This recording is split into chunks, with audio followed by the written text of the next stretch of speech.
trophée ZX, on attend beaucoup de la participation de Bruno Blaise. Un Bruno Blaise qui a bien failli réaliser un tour de trop dans cette première étape show.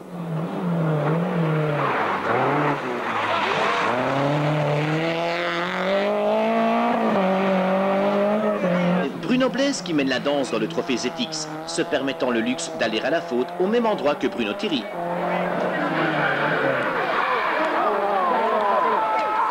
Celle de Bruno Blaise qui remporte la première manche du trophée ZX, qui plus est ponctuée par une 13e place au général.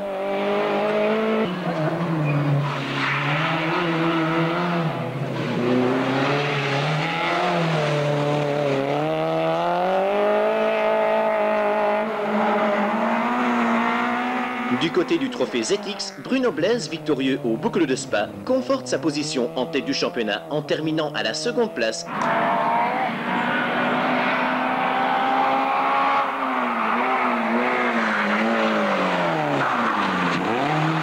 Dans le trophée ZX, on assiste au même scénario que lors du rallye de Hanu, puisque Bruno Blaise, après avoir pris d'emblée les devants, va connaître de gros soucis mécaniques et céder le leadership à Frédéric Becco.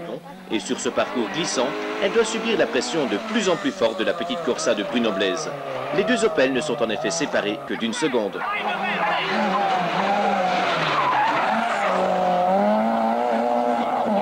Ses supporters ne me contrediront pas, Bruno se bat comme un beau diable.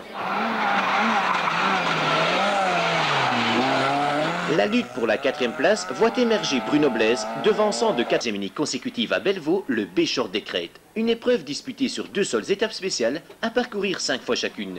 Et le premier à s'élancer à l'assaut de celle-ci n'est autre que le dernier vainqueur en date, Bruno Blaise, qui connaît la région comme sa poche.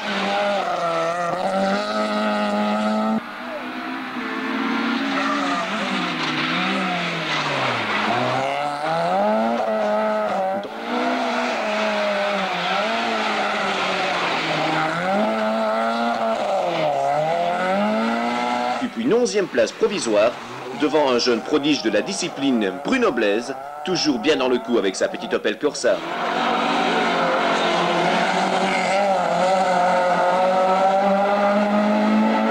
On trouve ensuite Bruno Blaise, extraordinaire 8e.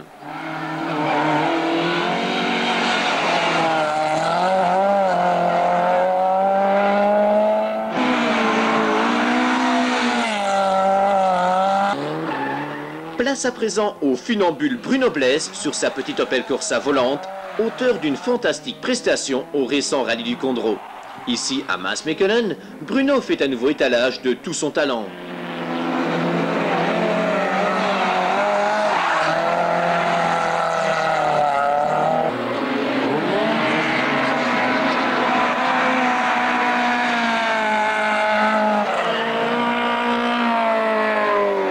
Jeunesse Blaise remet les pendules à l'heure et place l'Opel Astra ProRace au rang qui lui est dû, au prix d'une attaque permanente.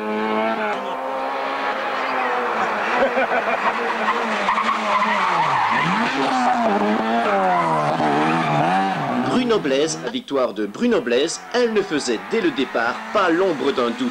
Le talent du pilote local, bien servi par une monture des plus performantes, n'a en effet laissé aucune chance à la concurrence.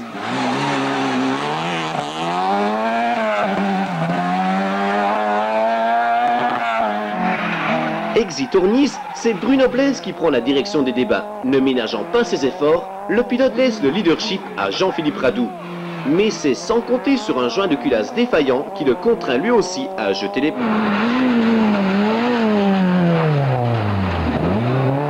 Bruno Blaise débute lui à nouveau l'épreuve sur un rythme effréné. Et à nouveau, il sera malheureusement contraint à l'abandon.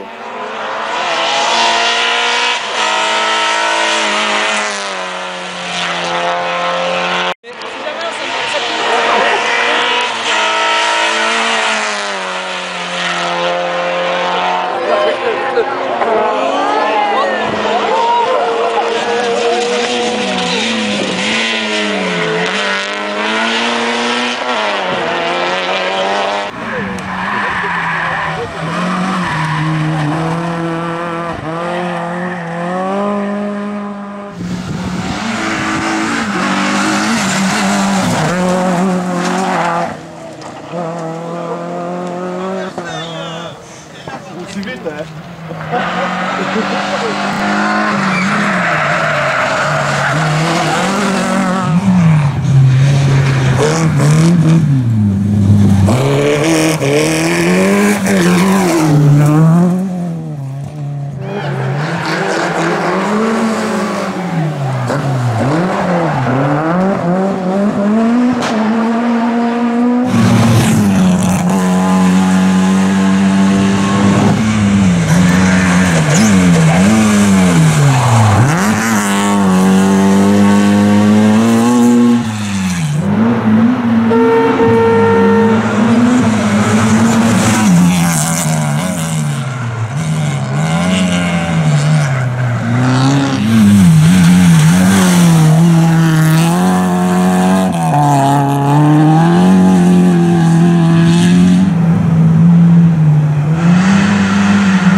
Bye.